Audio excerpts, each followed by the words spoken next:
అధ్యక్షుల వారికి ధన్యవాదాలు అధ్యక్ష. సిర్పూర్ నియోజకవర్గం పెంచకల్పేట మండలం కొండపల్లి గ్రామం అధ్యక్ష 119 సర్వే నెంబర్లో మా తల్లిగారు పాల్వాయి రాజలక్ష్మి గారు ఎమ్మెల్యే ఉన్నప్పుడు 2002-2004 మధ్యలో 2000 ఎకరాలకు పట్టాలు ఇచ్చినాము అధ్యక్ష. అసైన్డ్ ల్యాండ్, పూర్తిగా అసైన్మెంట్ ల్యాండ్, ఎక్కడ వివాదమే లేదు. గతంలో ఈ 2014 వరకు వారికి ఎటువంటి చీకు చింత లేకుండా, ఎప్పుడైతే ఈ బీఆర్ఎస్ ప్రభుత్వం అధికారంలోకి వచ్చిందో వాళ్ళ వెంటబడ్డారు అధ్యక్ష. నానా యాగి చేసినారు, వాళ్ళని ఎన్ని రకాలుగా ఇబ్బంది పెట్టిర్రు. ఆ ఫారెస్ట్ ల్యాండ్ అని చెప్పి వాళ్ళకు పట్టాలు ఉన్నాయి అధ్యక్ష, కొత్తగా పట్టాలు వచ్చినాయి, అన్ని హక్కులు ఉన్నాయి వాళ్ళకు. పూర్తిగా వాళ్ళని ఇవాళ ఇబ్బంది పెట్టి చెట్లు నాటే కార్యక్రమం చేసినారు అధ్యక్ష.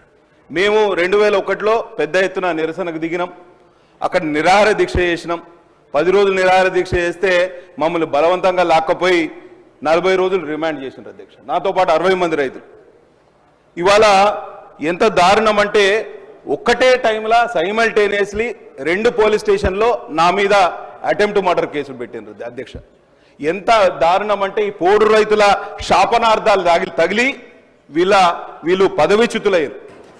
నేను చెప్తున్నా, పోడు రైతులు ఎక్కడెక్కడ ఉన్నారో ఆదిలాబాద్ నుంచి కొత్తగూడెం వరకు మీరు చూడండి, ఆ ప్రాంతాల్లో వీళ్ళకు ఓట్లు రాలే, సీట్లు రాలే. ఎందుకంటే పోడు రైతులు ఆగ్రహం వ్యక్తం చేశారు. కాబట్టి తప్పకుండా ముఖ్యమంత్రి గారు సభలోనే ఉన్నారు, పోడు రైతుల మీద వేలాది కేసులు పెట్టిన అధ్యక్ష. దయచేసి పోడు రైతుల మీద పెట్టిన అక్రమ కేసులన్నింటినీ విత్డ్రా చేసుకుని వారికి సాంత్వన చేకూర్చాల్సిన అవసరం ఎంతైనా ఉందని ఈ సందర్భంగా తెలియజేస్తున్నా అధ్యక్ష. అట్లనే ఇవన్నీ అంశాల మీద ఎక్కడైతే వివాదాస్పద భూములు ఉన్నాయో వాటిని పరిష్కరించడానికి శక్తివంచన లేకుండా ఒక ప్రణాళికాబద్ధంగా ముందుకు రావాలి.